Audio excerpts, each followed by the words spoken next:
Gumising kasama ang mga bagong-bagong mga balita. Gumising kasama ang mga bagong-bagong impormasyon. Hahataw na, aarangkada na. Kaya tayo na. Dahil buhay na ang mga dugo ng mga taong maagang gumising. Isisigaw na ang sigaw ng sambayanan. DWIZ Pinoy Gising! Kasama ang opisyal na gisingero ng bayan. Gising ang kahit na sino. Kasama si Drew Nasino. Live sa DWIZ Radio. DWIZ News FM Regional Stations. Live din sa Facebook at YouTube. Panoorin din ang live sa Aliw 23. Tayo na! Aba, umaga na! DWIZ Pinoy Gising!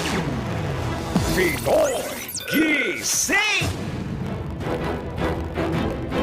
Isang magandang morning Luzon, Visayas, Mindanao, Mega Manila. Good morning po mga katodos at sa ating po mga kababayan sa ibayong dagat. Magandang umaga po. Kayo po ay nakatutok sa ating pong impila may todong lakas DWIC 882 at Aliw Channel 23 at sa mga nakatutok din po sa kanila po mga cellphone, laptops o kaya ay tablet via DWIC882am.com at yung pang ating official website. Yung po yung ating official website at yung sa Facebook at sa YouTube live streaming. Magandang umaga po sa inyo at sa oras na 2 sandali makalipas ang ikapat ng morning, silipin na po natin ang mga nanggigising na mga headline. Pinoy Gising!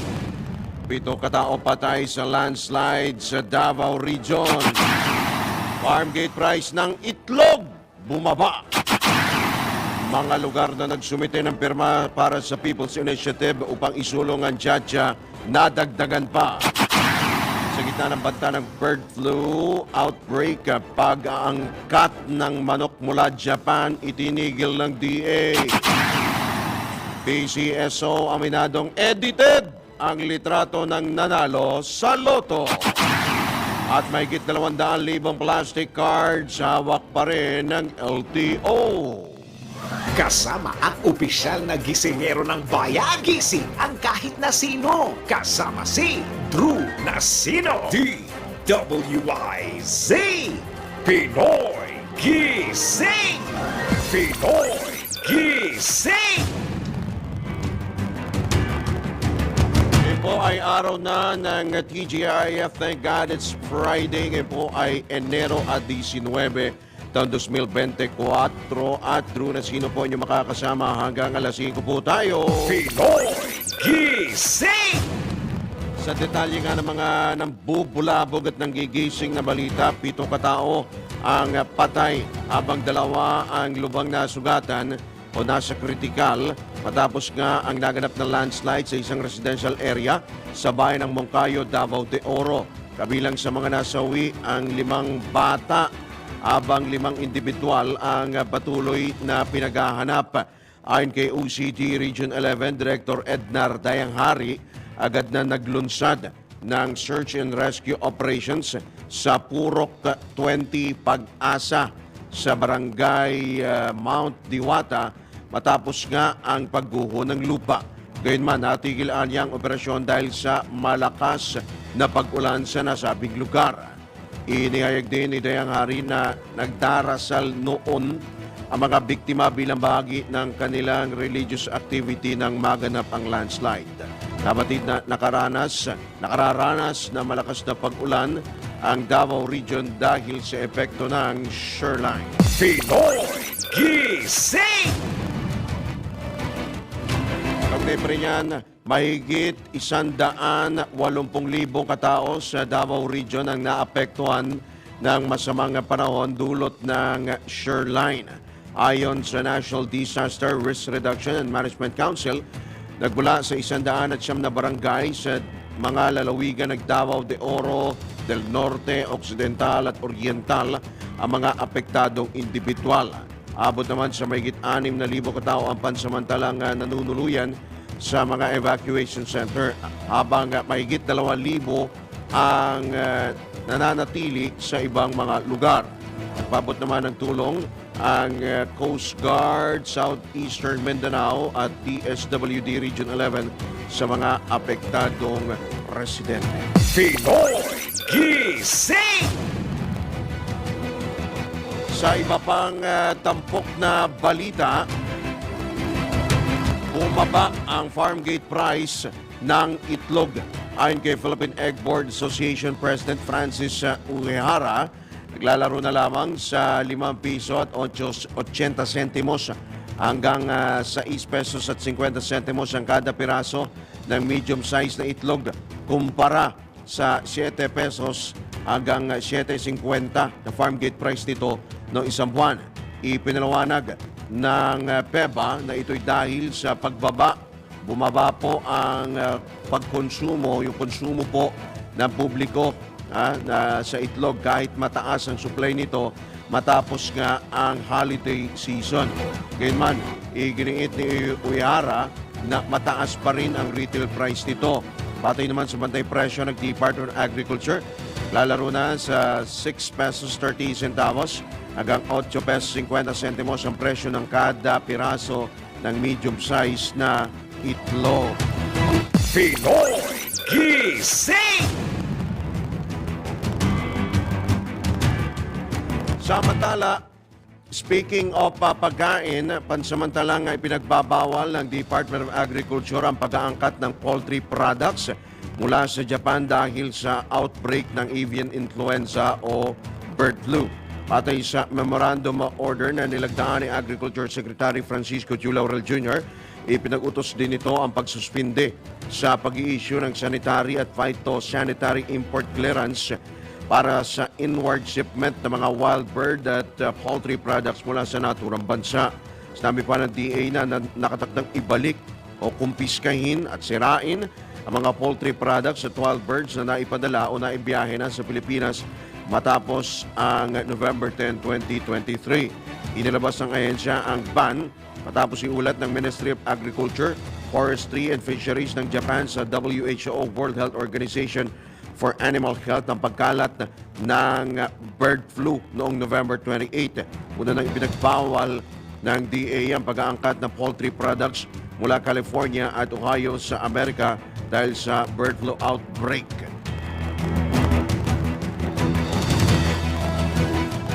Speaking of pagkain pa rin po, tiniyak ng Department of Agriculture na sapat ang supply ng manok sa bansa. Matapos nga ipagbawal ang pag-aangkat ng poultry products mula Japan dahil sa outbreak ng bird flu. Ayon kay Agriculture Assistant Secretary at spokesperson na Arnel de Mesa, nananatiling manageable ang supply sa kabila nga ng kumakalat na virus.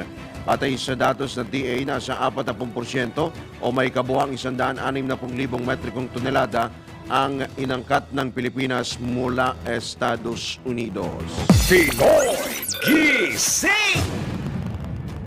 Malo naman sa 60 pesos ang kada kilo ng presyo ng bigas. Ito'y sa gitna ng patuloy na pagtaas ng presyo, lalo na sa ilang pamilihan sa Metro Manila. Patay sa huling monitoring ng bantay presyo ng Department of Agriculture, 2 pesos ang itinaas ng kada kilo ng retail price ng local special rice kumpara sa 68 pesos na kada kilo nito. At ibig sabihin, nasa 70 na. Mabot naman sa 67 pesos kada kilo ng local premium rice habang 57 pesos ang local well-milled rice habang ang local regular rice ay nasa 53 pesos na ang kada kilo. Inihayag naman ni Federation of Free Farmers Cooperative Incorporated National Manager Raul Montemayor na umabot na kasi sa 30 pesos ang kada kilo ng farm gate price ng palay, partikular sa Tarlac. Una nang nagbabala naman ang grupong Bantay Bigas sa pangunguna ng spokesperson nitong si Cathy Estavillo na posibleng tumaas pa ang bilang ng mga nagugutom sa bansa dahil sa patuloy na pagmamahal ng mga Pinoy. Pinoy Gising! Natanggap na ng Pilipinas ang 1,000 toneladang bigas na donasyon ng Taiwan. Katumbas ang naturang donasyon ng halos 35 sako o 35,000 sako ng bigas. Ayon sa Department of Social Welfare and Development, ipamimigay ang mga bigas sa mga biktima ng kalamidad sa bansa. Iulat din ni DSWD Disaster Response Management Group Undersecretary Dayan Cahipe na paghahanda rin ang naturang donasyon sa epekto ng El Nino phenomenon. Mayroon pang 1,000 toneladang bigas mula Taiwan ang inaasang darating sa bansa ngayong taon. Pinoy Gising! Asahan ng hindi magiging maganda ang paglaki po ng mga isda tuwing taglamig. Talagang ganyan ho. Ayon kay Dr. Wesley Rosario, dati pong Center Chief ng National Integrated Fisheries Technology Development Center ng Bureau of Fisheries and Aquatic Resources o BFAR Pangasinan, mga isda sa bansa ay tropical species o mga warm water species. Kahit sila po ay nahihirapan po ang kanila pong paglaki kapag ganito pong malamig ang panahon. Sakaling bumaba ang temperatura sa 30 degrees Celsius ay hindi makakakain ang mga isda. Apektado rin ang kanilang paglaki dulot nga po ng malamig na klima. Paglilinaw ng BFAR na hindi naman madodoble ang kanilang gastusin sa pagkain, mga alagang bangus dahil mayroong oras na mainit naman ang temperatura ng tubig. Pinoy Gising! Sa iba pang paksa ng mga balita, o sa ano naman po tayo sa issue po ng Chacha o PI, People's Initiative. Nilinaw ng Commission on Elections na maaaring bawiin o questionin ang pirma para sa People's Initiative o PI na nagtutulak upang baguhin ang saligang batas. Ayon kay COMELEC Chairman George Garcia, kung sa tingin ng mga botante ay hindi na ipaliwanag ng maayos ang nasabing usapin, ay maaaring bawiin ng mga ito ang kanilang mga lagda. Habang idinagdag pa ni Garcia na maaari ring questionin sa ahensya ang naturang mga lagda kung ang mga ito ay produkto ng panlilinlang o kung pineke o kung produkto ng panunuhol, pananakot, terorismo at pananakit. Pinoy Gising! Isinawalat naman ni Senator Amy Marcos na nangangalap din ng pirma para sa Charter Change o CHACHA ang mga kontraktor ng Department of Public Works and Highways o DPWH. Ayon kay Senador Marcos, bagaman may tuturing na dead on arrival na ang People's Initiative o PI, patuloy naman itong itinutulak ng mga pro-CHACHA sa Ilocos Region at Calabarzon. Huminto muna anya, pahinga muna anya ang mga mambabatas at mga alkalde sa PI project upang hindi mabisto kaya ang mga kontraktor na ang ginagamit sa pagpapapirma ng mga petisyon. Sa impormasyon na karating sa Presidential Sister, obligado umano ang mga kontratista ng DPWH na mangalap ng lagda para sa pag-amyenda sa 1987 Constitution. Una nang inihayag ni Super Ate na patay na nga ang PI matapos maghain ng resolusyon si Senate President Mig Zubiri na nagsusulong na amyendahan ang economic provisions ng saligang batas. Pinoy Gising! Ugnay pa rin yan, wala pang jurisdiksyon ng COMELEC o Commission on Elections sa anumang reklamo o issue kaugnay sa People's Initiative o PI para maisulong ang charter change. Ito ang paglilinaw ni COMELEC Chairman George Garcia sa gitna na pinag-uusapang pag-amyenda sa saligang batas. Ayon kay Garcia, magkakaroon lamang sila ng kapangyarihan dito kung may natatanggap na ang full body na reklamo. Matatadang lumutang ang alingas-ngas na may nangyayaring bayaran sa People's Initiative para amyendahan ang saligang batas. Pinoy Gising!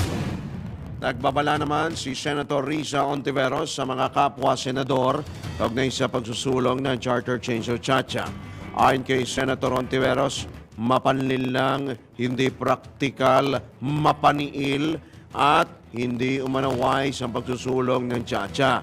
Kaya payo ng senador sa kanyang mga kasamang mambabatas sa halip na itulak ang 1987 o amyendahan ang 1987 Constitution ay mas mainam na palakasin muna ang pamumuhunan sa bansa para mapalakas din ang ekonomiya. Binigyan din pa ni Ontiveros na tinutugunan naman ng kasalukuyang batas ang pagpapasigla sa ekonomiya at paghikayat sa mas maraming foreign investor, kabilang narito ang Retail Trade Liberalization Act, Foreign Investment Act at Public Service Act.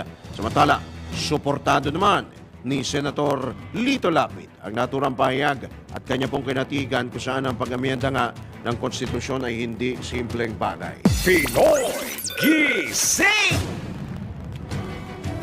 Tutol naman si dating House Speaker at ngayon Davao del Norte 1st District Representative Pantaleon Bebot Alvarez sa isinusulong ni Chacha o Charter Change sa pamagitan ng People's Initiative o PI. Tinawag ni Congressman Alvarez na self-serving at inisyatibo lamang ng mga politiko ang planong pag-amyenda sa konstitusyon. Ayon sa mambabatas, malinaw ang babaguhin at may draft ng konstitusyon noon pang administrasyon ni dating Pangulong Rodrigo Duterte. Kaya kahit sino, maaari itong silipin, hindi tulad ng isinusulong na Chacha ngayon. At tatandaang pinaboran ni Alvarez sa pagbabago ng saligang batas noong administrasyong Duterte. Pinoy Gising! Sa oras na 16 na sandali makalipas ang alas 4 ng morning, sa pagkakataon ito, tanggap po tayo ng ilang mga pag-uulat mula sa labas ng impilan. DWIZ Patrol Report! Mahigit 400 business establishment sa Parañaque ginalugad ng BIR RDO 52. Ilang hindi rehistradong negosyo. Bistado! Detalye ihahatid ni Patrol 17 Jopel Pileño. Sinita ng Bureau of Internal Revenue o BIR ang ilang business establishments sa Parañaque City. Kasunod ito ng datos na lumabas sa BIR na may ilang irregularidad sa sistema ng pagbubuwis tulad ng kulang na bookkeeping record at mga dokumentong hindi nakadisplay sa tama.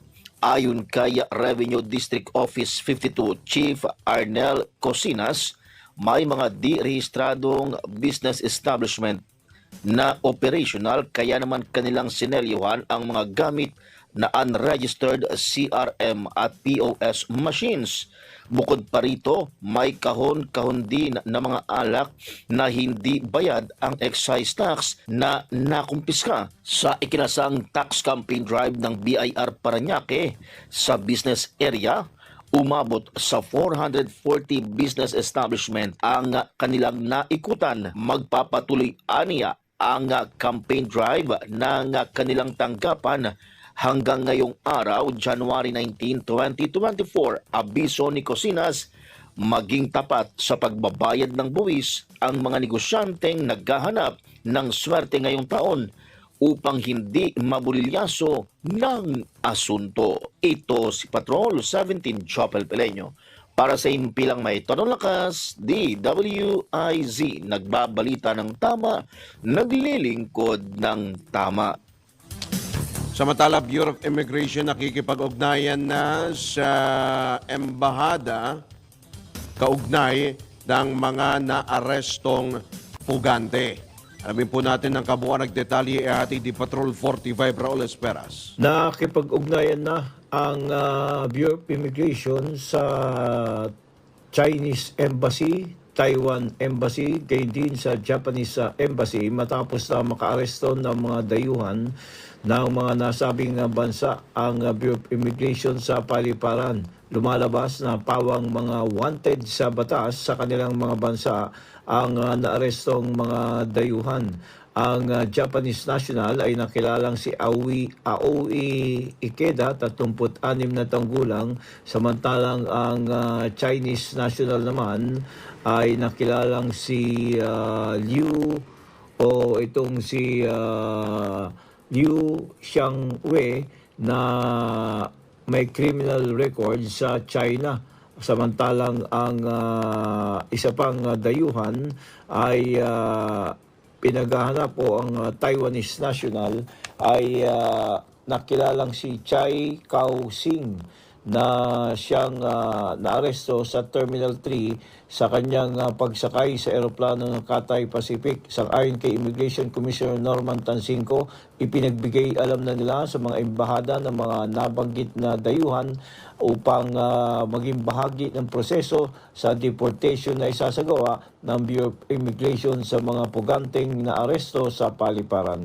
Raul Esperas, Patrol 45, nagbabalita ng tama, naglilingkod ng tama para sa Imperial May Todo Lakas, DWIC.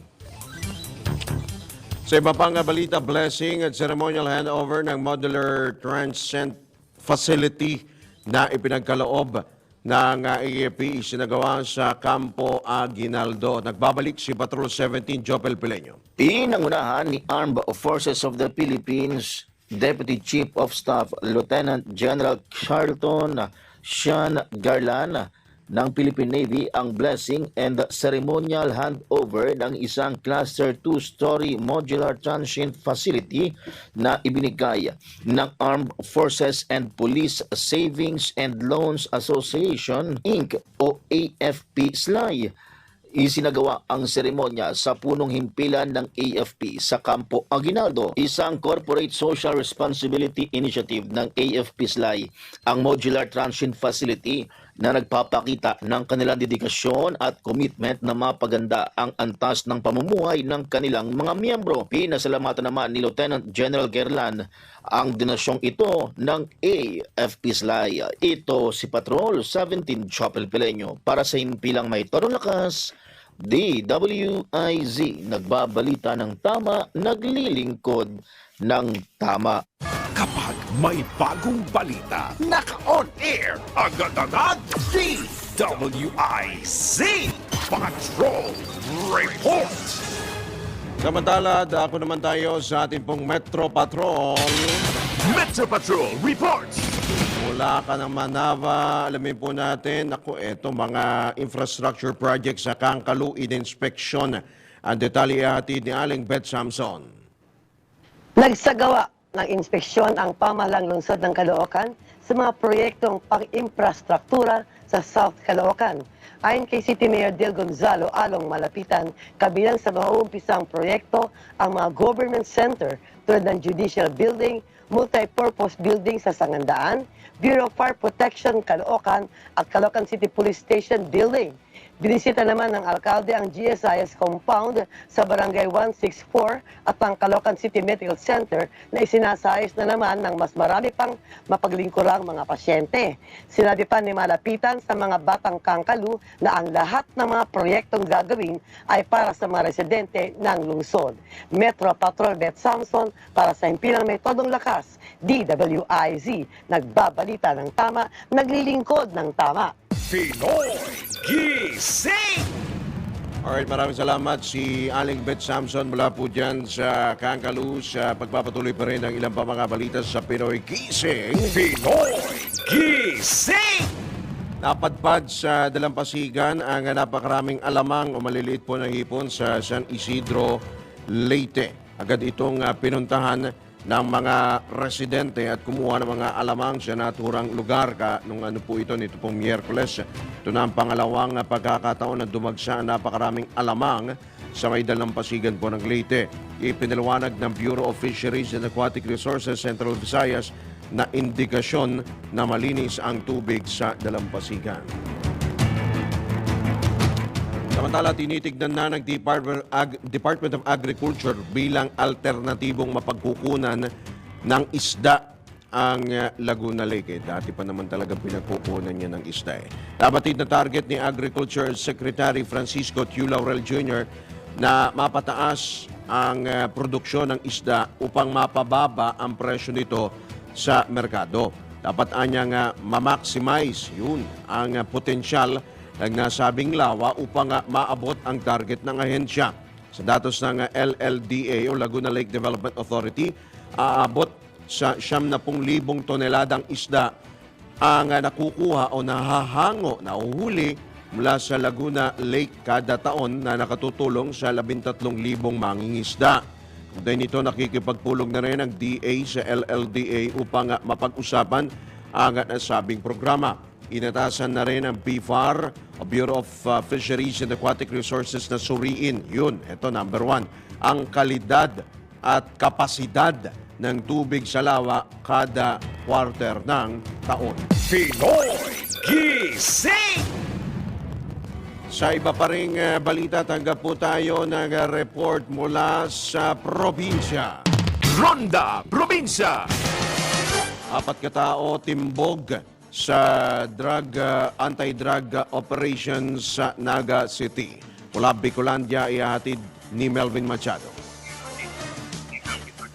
Sinunod pa ang Philippine Drug Enforcement Agency Naga City bilang lead unit at PIDEA Camarines Sur kasama ng Police Station No. 5 ng Naga City Police Office sa ginawang bypass operation sa Barangay Mabolo, Naga City kung saan 4 na katao ang naaresto at pagkakalansag ng umano'y drug den kung saan pumasto ang mga suspect. Ang mga nahuli ay isang 44 years old at 47 years old na pawang drug surrendery at persons who use drugs. Hiwalay naman sa asawa ang 39 years old at 34 years old na lahat residente na naturang barangay. Umaabot sa 12 grams ang umano'y shabu na nagkakahalagang 81,600 pesos ang nakumpiska ng mga otoridad sa mga suspect na sama-sama ngayon sa detention facility ng PIDEA sa lungsod ng Naga. Ito ang Ronda Patrol, Melvin Machado para sa Impila May Todong Lakas, DWIZ. Nagbabalita ng tama, naglilingkod ng tama. Pinoy Gising! Kasama ang opisyal na gisingero ng bayan, gising ang kahit na sino. Kasama si Drew Nasino, DWIZ. Pinoy Gising! Pinoy Gising! Alright, tayo po nasa ikalawang bahagi na po ng Pinoy Gising. Pong araw ng TGIF. Thank God it's a Friday. Sa oras na 32 sandali makalipas ang ika-4 ng morning, tanggap pa ho tayo ng isa pang pag-uulat mula sa probinsya. Ronda Probinsya! Po natin ang ihatid na detalye mula Cagayan ni Manong Ronald Idol Gabsat Domingo. Nagsanib persa ang kapulisan ng Cagayan Police Provincial Office at 95th Infantry Battalion, Philippine Army upang maghatid ng tulong sa mga kababayan sa Barangay Tagta, Amulong, Cagayan. Ang aktibidad nito ay layunin na hikayatin ang mga mamamayan na nasa geographically isolated and disadvantaged area o yung tinatawag na GIDAS para tapusin ang anumang ugnayan ng mga ito sa magkakaliwang grupo at huwag masangkot sa gawain ng grupo sapagkat sila ang pumipigil sa pag-aasenso ng bayan at dahilan ng paghihirap sa komunidad sa pamagitan ng inisyatibo ng First Cagayan Mobile Force Company ng Cagayan PPO sa koordinasyon kay Mr. Henson Raquino sa pamagitan ng kanyang Project Lapis kasama ang Amulong Police Station ay naghatid sila ng mga sumusunod na serbisyo. Feeding activity, pagbibigay ng tig-isang sakong bigas at ng grocery items sa mahigit 23 pamilya, pagbibigay ng mga pre-lab clothes at pagdidistribute ng mga school supply at mga laruan para sa mga bata. Ang First PMFC ay nakapagbigay ng bagong gamit para sa pag-aaral ng mga batang kalahok dahil sa proyekto nilang Project CASI o Comprehensive Assistance for Young Student and Indigenous People na naglalayong tumulong sa pag-aaral na kabilang sa Indigenous People. Nagsagawa din ng tree planting sa lugar bago ang pagsisimula ng programa na kung saan ay nakapagtanim sila ng nasa 50 na mahogany seedlings. Ito ang Ronda Patrol, Ronald Idol Domingo, nag-uulat para simpilang may tudong lakas, DWIC. Nagbabalita ng tama, naglilingkod ng tama. Pinoy Gising! Sa iba pang balita, inamin ng Philippine Charity Sweepstakes Office o PCSO na edited ang inilabas nilang mga larawan ng mga nananalo sa loto nitong mga nakalipas na araw. Sa pagdinig sa Senado, inihayag ni PCSO General Manager Mel Robles na pinapalitan nila ng suot na damit ang mga winner upang maitago ang pagkakakilanlan o identity ng mga ito. Ipinalawanag din ni GM Robles na ginawa nila ito matapos kang magreklamo ang isang lotto winner na nakilala siya sa post ng PCSO dahil sa kanyang suot na damit. Kaya pala, humingi naman ng paumanhin ang PCSO official sa kanilang poor editing skills kasabay ng pagtiyak na lehitimo ang mga nananalong mananaya sa loto. Samantala, iginit naman ni Senador Raffy Tulfo ang pagsasagawa ng executive session kasama ang mga opisyal ng ahensya upang pag-usapan ang mga reklamo kaugnay sa mga loto winner. Layunin nito na matukoy ang pagkakakilanlan ng mga nanalo. Kasunod na rin ang impormasyon na ang nanalo sa iloto ay kakilala ng mga opisyal ng PCSO na nag-invest sa kanila ng 30 million pesos. Pinoy Gising! Samantala, tanggap po tayo ng isa pang pag-ulat mula sa probinsya. Police report po ito. Dating barangay chairman at 27 anyos nitong pamangkin patay sa pamamaril sa San Antonio, Quezon. Ang detalye mula Calabarzon, ihatid ni Armand Gambe. Isang dating barangay chairman at kanyang pamangkin na 27 anyos ang pinagbabaril habang amang tinakipaglamay sa isang lamayan sa San Antonio, Quezon. Kinilala ng pulisya ang mga biktima na sina Chairman Isagani Magundayaw ng Barangay Pulo at ang pamangkin nito na si Jundaw Magundayaw. Base sa investigation ng pulisya, habang nakipaglamay ang mga biktima ay dumating ang suspect at basta na sila pinagbabaril. Mabilis na tumakas ang suspect gamit ang isang motorsiklo, samantalang dead on the spot naman ang magtiyuhing Magundayaw. Armand Campe mula Calabarzon, nagulat para sa impilang may tonong lakas. DWIZ, nagbabalita ng tama, naglilingkod ng tama. Pinoy Gising! Sa iba pang balita, hinihintay na lamang ng Land Transportation Office o LTO ang magiging desisyon ng Department of Transportation para sa government-to-government procurement sa supply ng plastic cards. Ayon kay LTO Chief Assistant Secretary Atty. Vigor Mendoza II, nakipag-ugnayan na sila sa National Printing Office at BSP at mayroon na ring formal quotation para sa inisyal na 6 na milyong plastic cards. Isinumite na rin ang nasabing formal quotation sa DOTR na siyang gagawa ng Memorandum of Agreement para sa agency-to-agency agreement o arrangement. Sinabi pa ni Mendoza na maaaring mas mabilis na proseso ang government-to-government procurement para matugunan ang kakulangan ng license cards kumpara sa proseso ng paggamit ng mga donated plastic cards. Pinoy Gising! Target naman ng LTO na makakolekta ng 43 bilyong pisong kita o revenue ngayong 2024. Mas mataas ito na 28% kumpara sa 31 bilyong pisong revenue target noong nakarang taon. Ayon kay LTO Chief Assistant Secretary Atty. Vigor Mendoza II, mahalaga ang target revenue collection upang mapondohan ang mga proyekto ng ahensya sa ilalim ng administrasyon ni Pangulong Ferdinand Marcos Jr. Dahil dito, mas paigtingin na ng ahensya ang implementasyon ng mga programa upang mahikayat pa ang mga vehicle owners na magpa-renew ng kanilang registration sa tamang oras. Samantala, nakipagpulong na rin si Assistant Secretary Mendoza sa mga regional director ng ahensya para sa inisyal na plano kung paano makakamit ang target ng 43 billion peso revenue collection ngayong taon. Pinoy Gising! Sa iba pang balita, balik po tayo sa probinsya. Ronda Probinsya! Nakita natin ang detalyeng ihahatid mula po dyan sa Bataan ni John Bringola. John? Go, John! Bukas ng kauna-unahang paddle court sa lungsod ng Balanga dito sa Bataan. Ayon kay Senator Cayetano, ang paddle sport na ito nakahuwid ng larong tennis ay mabilis ang paglakas o paglago sa buong mundo. Kaya gusto niya itong makilala hindi lamang sa Bataan kundi maging sa buong Pilipinas. It's the fastest growing sport in the world kasi sobra siyang laki sa Europe. Nag-umpisa siya sa Mexico pero lumaki siya sa Spain. And then ngayon sikat na siya sa Europe tapos sa ibang Asian countries. Marami na rin naglalaro. So gusto nila. June Bringula para sa simple na metodong lakas, di Boyasi, nagbabalita ng tama, naglilingkod ng tama. Pinoy Gising!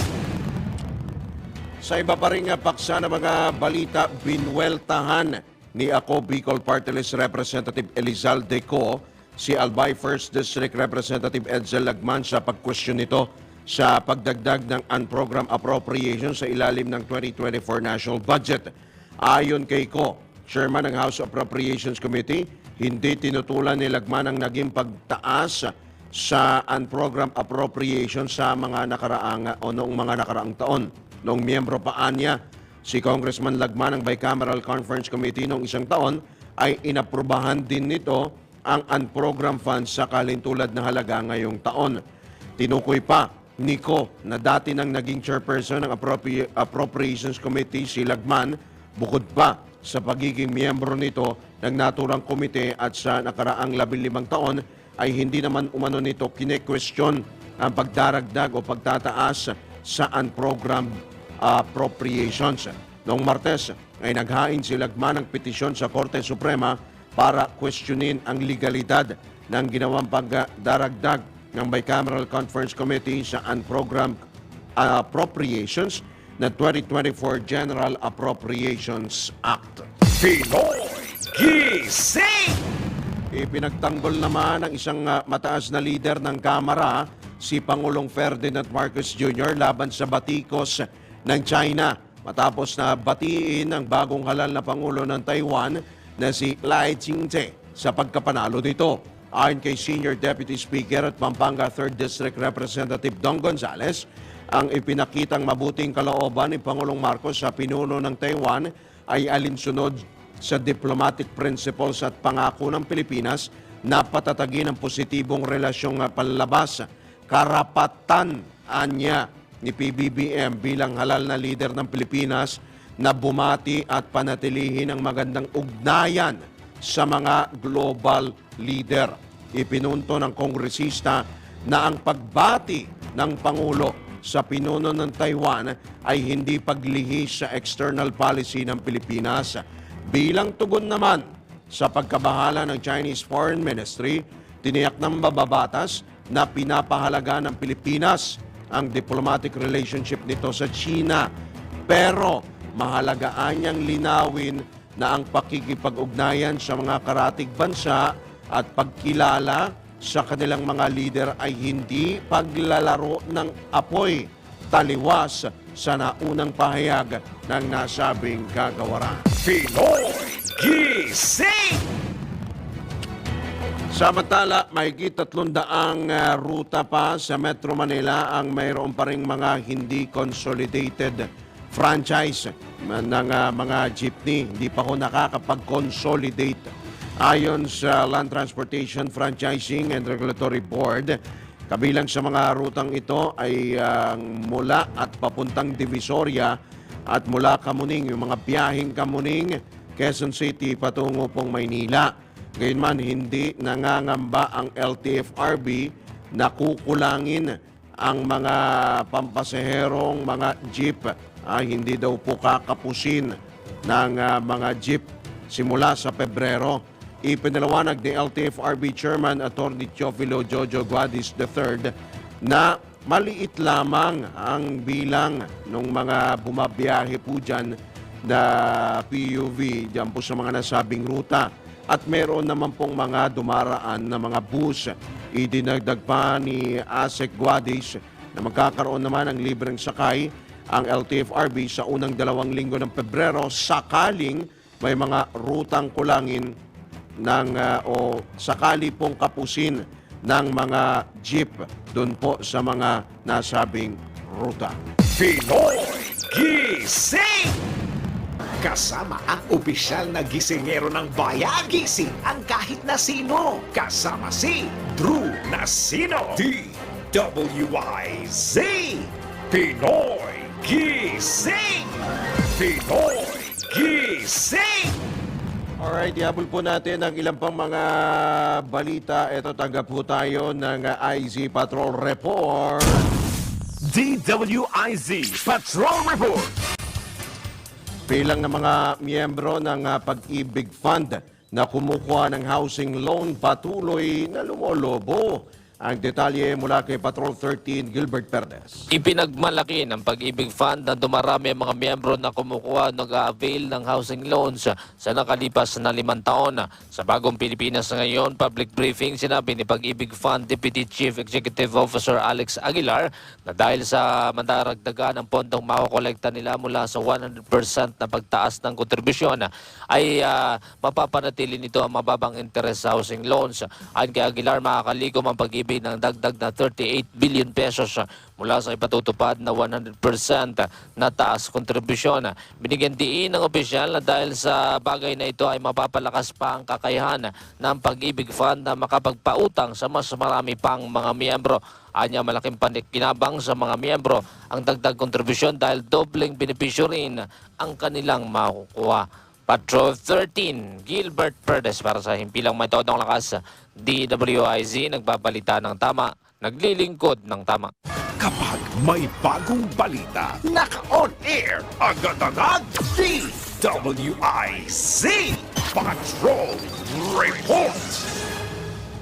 Sa iba pang balita, target naman ng Department of Health na ipatupad ang programang 28 by 28 by 28 bago sumapit ang taong 2028. Itong kinumpirma ni Dr. Albert Domingo, Officer in Charge at Assistant Secretary ng Department of Health, kaugnay sa kagustuhan ni Health Secretary Teodoro Herbosa na makapagbigay ng magandang serbisyo pangkalusugan sa mga Pilipino. Ayon kay ASEC Domingo, layunin ng nasabing programa na makapagpatayo ng 28 primary care centers sa buong bansa pagdating ng taong 2028 kung saan magiging prioridad ang 28 milyong pinakamahirap na mga Pilipino. Excited kami sa ating kagawaran ng kalusugan, sa ating Secretary Teodoro Herbosa. Ang laging inuulit niya is 28 by 28 by 28. 28 primary care centers. Ang tawag niya dito is yung mga ambulatory care centers. Yung mga pasilidad na to, para siyang ospital pero wala siyang kama. Ibig sabihin, kung kayo po ay nakapunta na sa Philippine General Hospital, meron silang medical arts building, yung outpatient department na hindi ka ma-admit pero kumpleto sa gamit. Andun yung ating para sa mga cancer patients, may mammogram, may x-ray para sa ibang mga kondisyon, may ultrasound, at of course may mga doktor and mga nurse and mga staff. So everything outpatient, yun ang dapat laman ng 28 na yun. So yun yung first 28. Bakit 28? Kasi gusto ni Secretary Herbosa within the next 3 or 4 years remaining by this administration, which is until 2028, gusto niya na maka-establish ng 28 na primary care centers or ambulatory care centers all over the country. So very specific in number. Bakit may isa pang 28? Gusto niya ang prioridad ay ang 28 million na pinakamahihirap sa ating mga kababayan. Kapotinig ni DOH Assistant Secretary Dr. Albert Domingo sa eksklusibong panayam ng DWIZ. Pinoy Gising! Samantala, kumpiyansa naman si Elmer Francisco, ang founder at CEO ng E. Francisco Motor Corporation, na posibleng local manufacturers ang magiging supplier ng mga modern jeep para sa PUV Modernization Program. Sa panayam ng DWIZ, sinabi ni Francisco na ikinukonsidera ng mga kongresista na panatilihin ang iconic design, yung itsura po ng mga jeep sa kabilangan ng modernisasyon nito alinsunod sa iniaalok na disenyo ng mga local manufacturers kumpara sa mga disenyo ng mga minibus. Papunta sila sa direction na we go local, di ba? Doon tayo sa mga local manufacturers. Ang sinasabi nga, they are encouraging na yung traditional or yung iconic design ng jeepney ang bilhin mga operators natin. Pero ang sinasabi ng ibang mga kongresista natin, bakit hindi mandate? Kasi ang iconic design ng jeepney ay bahagi na ng ating kultura. Ating mga dayuhan pag pumunta sa Pilipinas, gusto magpa-picture sa sa tunay na jeep. Kinumpirma naman at ipinagmalaki ni Francisco na mas mura ang iniaalok na modern jeepney ng Francisco Motors kumpara sa mga minibus na nagkakahalaga po ng mahigit 2 milyong piso mula China. Sabi nga ni ni Secretary Bautista nung huli kaming meeting doon sa sa tanggapan nila ng DOTR. Opo. Ito na yung solusyon kasi itong Francisco Jeepney, murang 1/3 lang ng presyo ng mga inilalako ng mga foreign. Nakakatawa pa nga ngayon. Sinasabi nila, nagulat daw sila na na mura yung Francisco Jeepney. Sabi ko naman, hindi. Kami yung nagulat. Nagulat kami sa presyo ng mga inilalako nilang mga tagta 3 milyon na galing China. Yan po ang tinig ni Elmer Francisco, founder at CEO ng E-Francisco Motor Corporation sa panayam ng DWIZ. Pinoy Gising! Samantala sa latest ng Filipino Mirror, tutulungan at sasaklolohan ng Department of Labor and Employment ang mga jeepney driver at operator na apektado ng PUV Modernization Program. At sa ilalim ng programang pangkabuhayan N2Pernur, ayon kay DOLE Secretary Bienvenido Laguesma, bibigyan ng 30,000 peso in-kind livelihood assistance ang bawat apektadong transport worker sa pamamagitan ng sabing programa. Ipinalawanag ni Secretary Laguesma na maaaring pumili ang mga benepisyaryo sa listahan ng DOLE ng proyektong pangkabuhayan tulad ng rice retailing, variety store at food stall establishment, animal raising, agricultural input provision, tailoring at iba pa. Bukod dito, naglalaman din ang livelihood package ng mga materyales, inputs at market linkage upang matulungan ang mga benepisyaryo. Pinoy Gising! Alright mga katodos, wala na po tayong oras. Tayo po ay sumasapit na sa ating pong pansamantalang pagpapaalam. Pero bago po namin kayo bitawan, ay pasadaan po muna natin ng pagbati yung ating pong mga suking taga-subaybay ng pong TGIF. At ngayon ba ito? Alam ko may nagbe-birthday ngayon eh. Tama ba? Good morning, Ate Susan Geronimo, Nelson Malinaw, Albert Hernandez, Ian Cantillana, si Alan Batsamson, si Jogelina Racusa, Jelon, good morning din, maupay na aga. Erna Socias, Hideyoshi Hasegawa, Jess Acerit, good morning din po sa inyo. Marami pong salamat sa inyo pong pagtutok. Eto, pasadaan muna natin ng patamakot po ang atin pong mga suking tagapakinig. Eto matagal man kayong magkakilala, hindi ibig sabihin kilala nyo na talaga ang isa't isa. Malalim-lalim po yan. Pero eto, dagdag natin dyan. Kung gusto mong makilala ang isang tao, yan, pakitaan mo ng pera. Kung gusto mo ring makilala ang isang tao, eto, kapag wala kang pera, dyan mo talaga makikilala ang isang ugali po ng tao. Tama ba? O mali ako? Kayo na po ang bahalang maghusga. Para naman sa mga gustong mag-asawa, ito tabi-tabi muna yung mga relihiyoso. Para makilala mo ng gusto ang iyong mapapang-asawa, subukan nyo po na magsama sa isang bubong. Subukan nyo po. Diyan nyo po mapapatunayan at makikilala ang ugali po ng inyo pong asawa o mapapang-asawa. Diba? Labas muna yung usapin ng kasal dito or Diyan nyo po masusubukan. Alright! O sige, eto, totoo na talaga to. Ngayon to. Batiin po muna natin. Happy birthday! Si Neil Joy Abelia, a.k.a. Bam Bam, ang ating pong teleprompter operator. Ay, oo, grabe siya, Parang nanalo sa loto. Hindi naman siya yun, no? Hindi. Birthday niya daw ngayon. Yan. Pabati. Happy birthday po. Sa mga nakakakilala po kay Bam Bam, yan, pinapaalala po natin na tayo po ay nananawagan sa kanila, sa kanya pong pamilya, na siya po ay nagdiriwang ng kanya pong kaarawan ngayon pong araw na ito. Tama ba? 2021. Secret ka pa. At, sige, 23.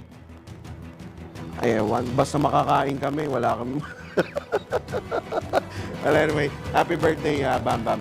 Alright, tayo po ay magpapaalam na until next week po muli. Makakasama po ninyo sa Pinoy Gising, Drew Nasino, alas 4 po hanggang alas 5 po yan ng morning. At ito po muli yung lingkod, Drew Nasino, nagbabalita ng tama, naglilingkod ng tama.